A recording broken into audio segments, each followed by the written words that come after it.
এসএসসির খবর, প্রধান বিচারপতির প্রশ্ন, ওয়াই চন্দ্রচূড়ের প্রশ্ন, ডিওয়াই চন্দ্রচূড় রাজ্যের আইনজীবীকে প্রশ্ন, কি প্রশ্ন করলেন? ওএমআর মূল্যায়নের জন্য কতজন দরপত্র দেয়, কত সংস্থা, কতজন বলতে কত সংস্থা, 4 সংস্থা দরপত্র দেয় বলে জানায় এসএসসি। সঠিকভাবে টেন্ডার হলো না কেন প্রশ্ন প্রধান বিচারপতির, যেটা বারবার বিরোধীরা অভিযোগ করছে। অরিজিনাল ওএমআর এর মিরর ইমেজ নিয়েও প্রশ্ন, প্রশ্নের মুখে পড়তে হচ্ছে। মিরর ইমেজ নাইসার কাছে আছে বলে জানিয়েছে এসএসসি। ওএমআর স্ক্যানিং এর কাজ নাইসাকে দিয়েছে এসএসসি। এসএসসি কি জানতো কারা ওএমআর স্ক্যান করছে? এই সব প্রশ্নের মুখে পড়তে হচ্ছে। পুরো সিস্টেম জালিয়াতি মন্তব্য প্রধান বিচারপতির। সুপ্রিম কোর্টের প্রধান বিচারপতি তিনি প্রশ্ন করছেন, এসএসসি কি জানতো কারা স্ক্যান করছে? পুরো সিস্টেম জালিয়াতি মন্তব্য প্রধান বিচারপতির। এসএসসি কি জানতো কারা ওএমআর স্ক্যান করছে?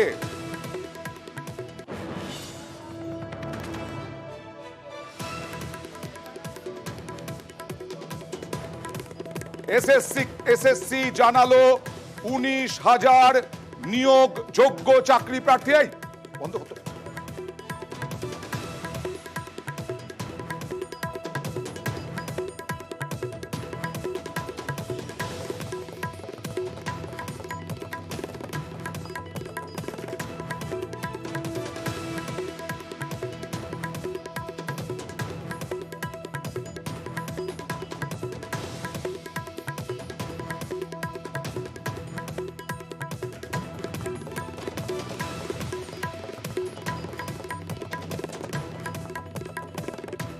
হাজার যোগ্য নিয়োগ প্রক্রিয়ায় প্রায় 19,000 যোগ্য রয়েছে। এসএসসি জানালো হাইকোর্টের রায়ে 17 থেকে 18,000 শিক্ষকের চাকরি বাতিল, যা রাজ্যের মোট শিক্ষকের 6%-এর 1 ভাগ সরাসরি রাজ্যকে এই নির্দেশ প্রভাবিত করবে মধ্যশিক্ষা পর্ষদ। এখানে পরিষ্কার হলো নিয়োগ প্রক্রিয়ায় 19,000 যোগ্য রয়েছে, তার মানে পরিষ্কার প্রায় 7,000 অযোগ্য, যারা অভিযোগ, যারা বিভিন্নভাবে ঘুষ দিয়ে বেআইনিভাবে চাকরি পেয়েছে। এসএসসি আজকে জানিয়ে দিল, এসএসসি এর আগেও জানিয়েছিলেন এসএসসি চেয়ারম্যান, যে তারা যোগ্য অযোগ্যের তালিকা সুপ্রিম কোর্টে তুলে দেবেন। আজকে দেখা গেল জয়দীপ গুপ্ত এসএসসির আইনজীবী, তিনি বললেন নিয়োগ প্রক্রিয়ায় প্রায় 19,000 যোগ্য। সুপ্রিম কোর্টে যোগ্যর তালিকা দেওয়া হলো। যারা এই মুহূর্তে চাকরি হারা যোগ্য বলে ক্লেম করছেন, যারা তারা এই মুহূর্তে আন্দোলনে অনশনে, তাদের হলফনামা ঠাঁঠা রোদের মধ্যে তীব্র গরমের মধ্যে দাঁড়িয়ে তারা প্রত্যেকে নিজের নিজের হলফনামা দিয়েছেন এই শহীদ মিনারের মাঠে, এবং সেখানে সেই হলফনামা চলে যাচ্ছে সুপ্রিম কোর্টে দেওয়ার জন্য। জানিয়ে দেওয়া হলো 19,000 নিয়োগ যোগ্য। মধ্যশিক্ষা পর্ষদ সিজেআই এই আর্গুমেন্টে হাসলেন, কখনো কখনো মাথা ব্যথা হলে কি মাথা কেটে দেওয়া যায়? মধ্যশিক্ষা পর্ষদ বলছে, অর্থাৎ বড় খবর, নিয়োগ প্রক্রিয়ায় এবার যোগ্য অযোগ্যর তালিকা ধরিয়ে দিল সুপ্রিম কোর্ট।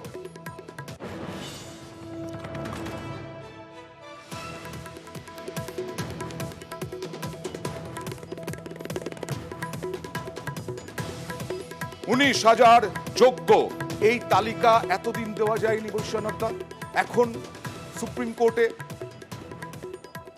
অনেকে বলছেন, বিরোধীরা বলছেন যে আসলে দায় ঝেড়ে ফেলছে রাজ্য, এসএসসির ঘাড়ে দায় চাপিয়ে দিচ্ছে। এসএসসি যে স্বশাসিত একটা সংস্থা, এটা আপনার জানা আছে, তারা বলেছেন যে 19,000 যোগ্য, আর আপনি হিসাব করে বলছিলেন 6,753 জন, হ্যাঁ, তারা যোগ্যতা নেই। তো সেটা এসএসসি লয়ার বলেছেন। এবারে মহামান্য প্রধান বিচারপতি সুপ্রিম কোর্টের তিনি বিচার করবেন। তা আমরা যেটা বলে এসেছিলাম যে যোগ্য লোকেদের পাশে আমরা আছি। যোগ্য লোকেরা যাতে তাদের চাকরিকে যেভাবে একতরফাভাবে কলকাতা হাইকোর্টের যে জাস্টিস যেটা বোমা ফাটানোর কথা বিজেপি পার্টি থেকে বলা হয়েছিল, সেইটাই যে পরবর্তীকালে সেটাকে লিঙ্ক করে না, কিন্তু আজকে প্রত্যেকটা বিষয়ে প্রধান বিচারপতি প্রশ্ন দেখেছেন বলছি, কামান দাগার মতো প্রত্যেকটা প্রশ্ন। কেন টেন্ডার হয়নি ঠিক মতো, কেন একটা সংস্থাকে দিয়ে ওএমআর করানো হলো, কত দরপত্র, কত সংস্থার কাছ থেকে দরপত্র দেওয়া হয়েছিল, এই প্রশ্নগুলোও তো তুললেন প্রধান বিচারপতি। হ্যাঁ, প্রধান বিচারপতি নিশ্চয়ই বিচার করতে যখন বসেছেন তখন তো তার মনের যেটা স্ট্রাইক করবে, আমি তো লয়ার হিসাবে জানি যে তিনি নিশ্চিতভাবে যারা এই মামলায় রয়েছেন তাদেরকে জিজ্ঞাসা করবেন। এটা তো প্রধান বিচারপতি করতেই পারে, এটা করবেনই। ওকে, কনিনিকা এত সহজভাবে দেখছেন? মাইক্রোফোন। কি করে দেখবো বলুন? এত দিন ধরে এই মামলা নিয়ে এত কোটি কোটি টাকা খরচ করলো, আবার গেল, আর তারপরে আজকে বলছেন যে এরা যোগ্য এরা অযোগ্য। এত দিন ধরে এসএসসি কি করছিলেন? তাহলে চাপ পড়ে পাপ বলছে? What is this? এত জনের একটা চাকরি, তাই নিয়ে 25,753 বাতিল। এই নাটকের কি দরকার ছিল? চাকরি খাওয়ার এই চেষ্টা নাটকের করছে কি দরকার সিপিএম আর ছিল? বিজেপি। এই পয়সা দেওয়ার এরা পরে কি বাংলার করে? চাকরি যারা চুরি বাঙালিদের করেছে, চাকরি খাওয়ার জন্য, যারা ঘুষ খেয়েছে, যারা অবৈধভাবে চাকরি আপনাদের দিয়েছে, প্রত্যেকে হলটাইমারের বাড়ির বউরা চাকরি পেয়েছিল। আপনাদের সুজন চক্রবর্তী 2600 চাকরি পেয়েছে। ওকে, সুজন চক্রবর্তীর আমলে কি হয়েছিল আবার বলছি, আবার আপনারাই বলেন যে তৃণমূল, প্লিজ তৃণমূল 34 বছরের কথা বলে, আজকেও বলছে সুজন চক্রবর্তীর আমলে কি হয়েছিল। প্লিজ কথা বলছি, বৈশানর বলল যে এসএসসি একটা স্বশাসিত সংস্থা। চিত্তরঞ্জন মণ্ডল যখন এসএসসি চেয়ারম্যান ছিলেন তখন তিনি যা স্টেটমেন্ট করেছেন, পার্থ তাকে বাধ্য করেছে ছেড়ে দিতে।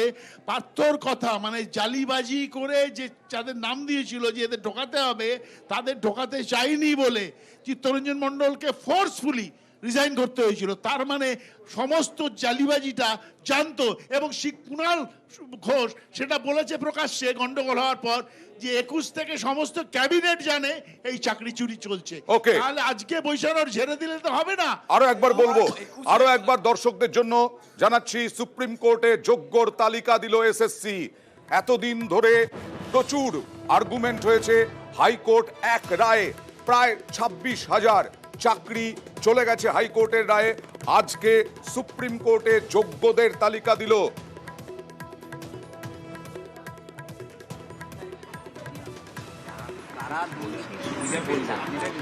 দেখুন, স্পষ্ট তো এর আগেও বলেছি, আজকে আমাদের অনশনের 6 নম্বর দিনে আবারও বলছি আমরা যে এসএসসি তথ্য সহ প্রমাণ সহ যোগ্যদের লিস্ট দিক।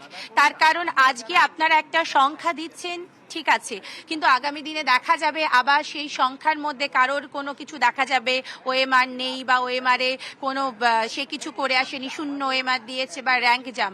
তাই শুধু সংখ্যা একটা দিয়ে দিলে তো হতে পারে না। আমরা কিন্তু তাহলে কখনোই যোগ্যরা এই নরক যন্ত্রণার থেকে মুক্তিও পাবো না, এবং সবসময় আমাদের উপরে যে এই একটা সন্দেহের চোখে দেখা যে হয়তো আমরাও বা এই দুর্নীতির মধ্যে রয়েছি, সেটা থেকে যাবে। তাই তথ্য সহ যেন এসএসসি সুপ্রিম কোর্টে আমাদের ওএমআর সহ যেন সব যা কিছু তথ্য আছে জমা দেয়, এবং প্রমাণ সহ জানায় যে কারা যোগ্য। এবং যেহেতু আমরা কোনো দুর্নীতি না করে, ব্যাকডোর না দিয়ে আমরা নিজেদের যোগ্যতায় চাকরি পেয়েছি, তাই আজকে আমরা এই দাবি রাখতে পারছি। তবে সুপ্রিম কোর্টকে ধন্যবাদ যে তারা যে থাপ্পড়টা দিয়েছে, তাদের এই থাপ্পড়টা খেয়ে আজকে কিন্তু এই এসএসসি তথা আমাদের রাজ্য সরকার অন্তত যোগ্যদের কথা বলছে। কারণ এতদিন তারা যোগ্যদের কোনো লিস্ট দেবে সেটাই বলেনি, আজকে অন্তত তারা যোগ্যদের লিস্ট দিতে চেয়েছে। কিন্তু আরেকটা কথা, যে এনারা যোগ্যদের সবে বলেছে, একটা সংখ্যা বলেছে, সংখ্যাটা কিসের ভিত্তিতে বলেছে, সেটা কি প্রমাণিত? সেটা কি ওনারা প্রমাণ দিচ্ছেন?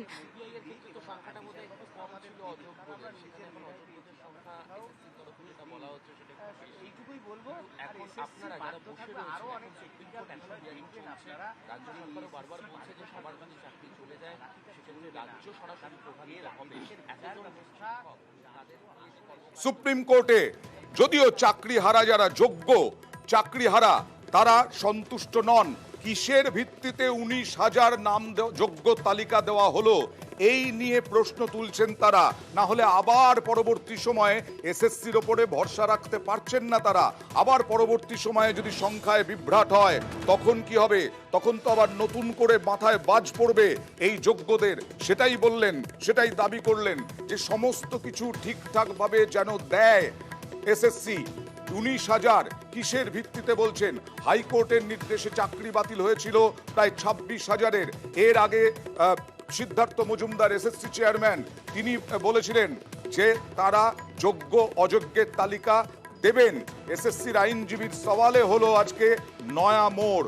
সুপ্রিম কোর্টে যোগ্য তালিকা। আইনজীবী সিদ্ধার্থ মজুমদার 3রা মে কি বলেছিলেন দেখুন।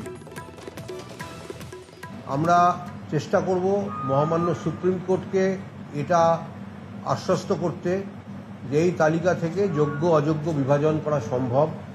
আমরা যেমন অযোগ্যদের একটা তালিকা দিয়েছিলাম, তেমনি ওই বিতর্কিতদের তালিকা আমরা অনারেবল সুপ্রিম কোর্টের কাছেও তুলে ধরব। তাদের ব্যাপারে এখনো পর্যন্ত কোনো অভিযোগ নেই, সে ব্যাপারেও আমরা একটা পরিসংখ্যান অবশ্যই দেব। যারা কোনো দোষী নন বা যাদের টেন্টেড হিসাবে চিহ্নিত করা যাচ্ছে না, আমরা অবশ্যই তাদের পাশে থাকছি।